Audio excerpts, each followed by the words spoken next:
അപ്പൊ കോവൂർ കാര്യങ്ങളൊക്കെ എങ്ങനെ പോകുന്നു? സുഖമായിട്ടാണ് സർ. ആ, ഹാപ്പിയാണ്. MIT മൂസയ്ക്ക് ശേഷം എന്ത് സംഭവിച്ചു? മൂസയ്ക്ക് ശേഷം പ്രത്യേകിച്ചൊന്നും സംഭവിച്ചില്ല. ആ, ഇപ്പം മറിമായോ ഇപ്പൊ ഒരു വെബ് സീരീസിന്റെ ബ്രോ ബാബു എന്ന് പറഞ്ഞൊരു വെബ് സീരീസിലെ നായകനായിട്ട് ചെയ്യുന്നുണ്ട്. അതിങ്ങനെ തുടങ്ങി വരുന്നുള്ളൂ. ഓക്കെ. ഗാലറി താർക്കും കല്യാണം എല്ലാം കൂടെ എത്ര കഴിച്ചു? കല്യാണം ഇപ്പൊ 4 കഴിച്ചിട്ടുള്ളൂ. എന്താ ഈ 4 കല്യാണത്തിലേക്ക് പോകാൻ കാര്യം വിനോദ് കോവൂർ? അല്ല, അതൊന്നുമല്ല സാറേ. ഞാന് കല്യാണം കഴിച്ചു തന്നെ ആരോ പെൺകുട്ടി തേച്ചു പോയെന്നും പറഞ്ഞാണ്. അതിപ്പോ എല്ലാവർക്കും ഓരോ അത്തരത്തിൽ ചെറിയൊരു തേപ്പുണ്ടായിരുന്നു. ഒരു 70 mm തേപ്പായിരുന്നു അതോ ചെറിയ മിനി? അത്ര പ്രശ്നമൊന്നും ഉണ്ടാക്കിയില്ല. അപ്പൊ വിനോദ് കോവൂരിന് ആ കല്യാണത്തിന് പോകാൻ താല്പര്യമില്ലായിരുന്നോ, തദ്വാര വേണ്ടാത്ത ഒരു ഉടുപ്പിട്ടാ പോയതെന്നോ എല്ലാം അറിഞ്ഞു വെച്ചിട്ടുണ്ട്. കല്യാണം ഉറപ്പിച്ചപ്പോഴേ സാറേ എന്റെ മനസ്സിൽ ഗുരുവായൂരിൽ കല്യാണം കഴിക്കാൻ ഭയങ്കര ആഗ്രഹമുണ്ട്. കാരണം ഗുരുവായൂരപ്പൻ കാണുന്നത് ഗുരുവായൂരിൽ പോകുമ്പോ ഗുരുവായൂരിലെ കല്യാണങ്ങളൊക്കെ സിമ്പിൾ. ഒരു തുളസിയുടെ ഒരു മാലയും വളരെ ചെറിയ ചടങ്ങുകളൊക്കെ ഉള്ളൂ. ആ നാദസ്വരത്തിന്റെ ഒരു തകിലിന്റെ മേളമൊക്കെ ആയിട്ട്. അപ്പൊ അതിങ്ങനെ മനസ്സിൽ കണ്ടുപോയി. പക്ഷെ കല്യാണമൊക്കെ തീരുമാനിച്ചപ്പോൾ കാരണന്മാര് ഗുരുവായൂരിലൊന്നും വേണ്ട, പെണ്ണിന്റെ വീട്ടിൽ നിന്ന് തന്നെ പെണ്ണിനെ ഇറക്കിയാൽ മതി എന്നുള്ള ഇതായി. അങ്ങനെ പെണ്ണിന്റെ വീട്ടിന്റെ മുറ്റത്ത് വെച്ചായിരുന്നു കല്യാണം. അപ്പൊ അത് മനസ്സോടെ സമ്മതിച്ചാണ്.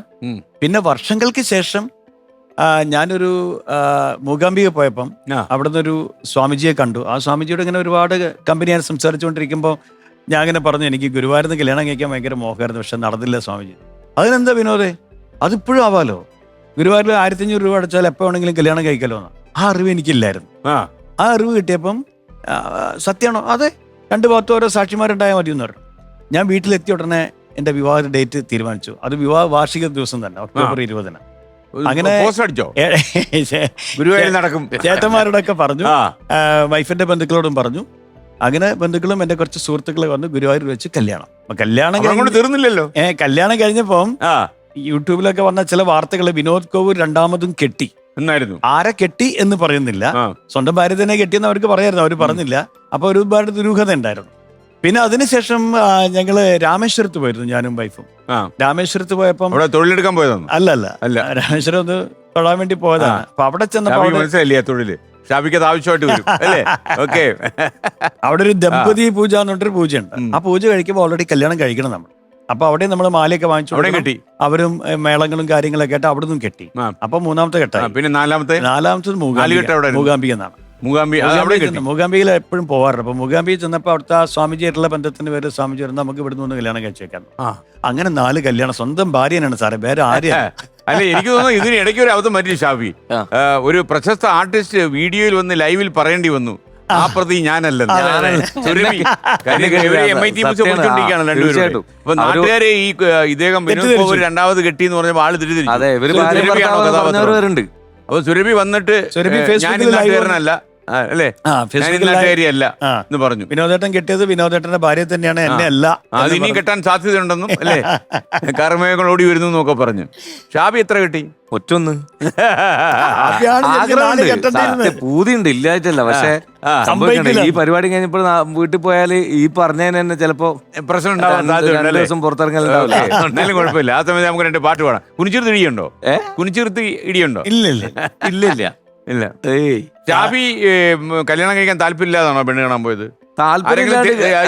തേച്ച കേസാണോ? അങ്ങനല്ല, എനിക്ക് തേപ്പ് കിട്ടി. അപ്പൊ കല്യാണം കഴിക്കാൻ ഇത് വ്യാപകമാണല്ലോ. കല്യാണം വേണ്ട എന്ന് വിചാരിച്ച് നടക്കുന്ന സമയത്ത് എന്റെ നിരാശയായിരുന്നു.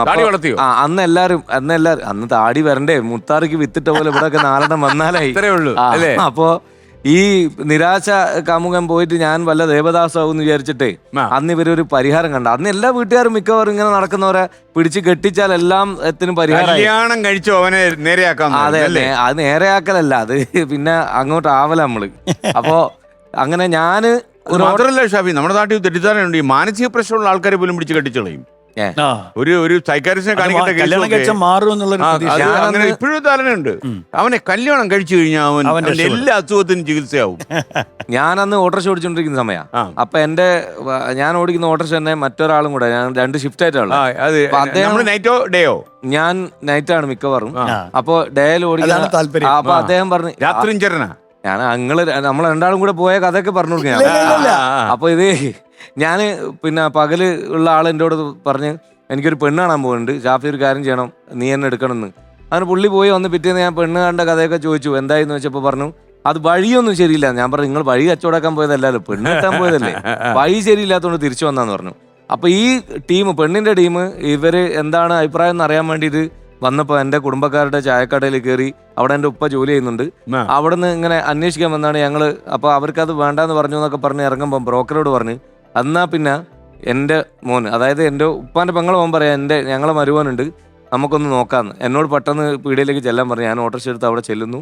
പിറ്റേന്ന് ഞാൻ പെണ്ണ് കാണാൻ പോകുന്നത് ഇതേ ആളെ തന്നെയാണ്. അപ്പൊ ഓട്ടോറിക്ഷ ഇവനെ ഏൽപ്പിച്ചിട്ട് ഞാൻ പോയി. ഒരേ ഓട്ടോറിക്ഷ. അത് ഇന്ന് എന്റെ ജീവിതത്തില് എന്റെ സഖിയായിട്ടുണ്ട്. അപ്പൊ ഞാൻ കാണുമ്പോ ഒരു നിരാശ വരില്ലേ? എങ്ങനെ ആദ്യം വന്ന് റിജക്ട് ചെയ്ത ആപ്ലിക്കേഷൻ ഉണ്ടല്ലോ, അല്ല അവന്റെ കൂടെ അവന്റെ കൂടെ ജീവിച്ചിരുന്നെങ്കിൽ ഇവള് രക്ഷപ്പെട്ടു പോയനെ. ആണല്ലേ? ഈ ഗതികേടിൽ വന്ന് പെടേണ്ട ആവശ്യമില്ല. അപ്പൊ ഞാൻ അന്ന് പോയ കഥ പറയാം. ഞാൻ അന്ന് പോയിട്ട് പെണ്ണ് കാണാൻ വേണ്ടി പോകുമ്പോ സാധാരണ മിനിമം ഒരു 2 സുഹൃത്തുക്കൾ ഉണ്ടാവും, അല്ലെങ്കിൽ നമ്മളൊരു ഉച്ചയല്ല രാവിലെ അല്ലാത്ത അതിൻ്റെ ഇടയിൽ ബ്രേക്ക്ഫാസ്റ്റിന് ശേഷം ഒരു പോക്ക്, അങ്ങനെയൊക്കെ ആയിരിക്കുമല്ലോ. അല്ലെ വൈകിട്ട് പോയി ഒരു ചായയൊക്കെ കുടിച്ച്.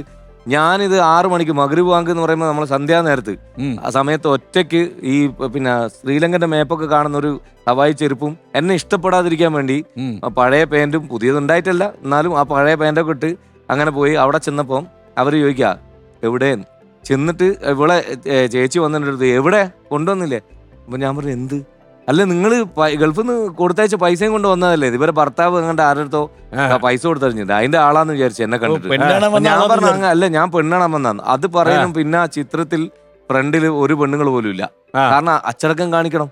അതിന്റെ പൈസ കൊണ്ടുവരുന്നവനാണെങ്കിൽ ആ അച്ചടക്കം വെലുങ്ങനെ വേണ്ട, പൈസ വാങ്ങാൻ മുന്നിൽ പോവാം. പക്ഷെ പെണ്ണാണാൻ വരുന്ന വീട്ടിലേക്ക് ഒരാള് ആദ്യം കടന്നു വരുമ്പോ ഞങ്ങൾ സ്ത്രീകളൊന്നും പുറത്തിറങ്ങില്ല എന്ന് കാണിക്കണമല്ലോ. ഇവരെല്ലാരും കൂടെ അകത്തേക്ക് ഓടി. അങ്ങനെയാണ് എന്റെ പെണ്ണ് കാണൽ നടക്കുന്നത്. അവിടെ വീണു, അവിടെ നമ്മൾ കവന്ന് വീണു.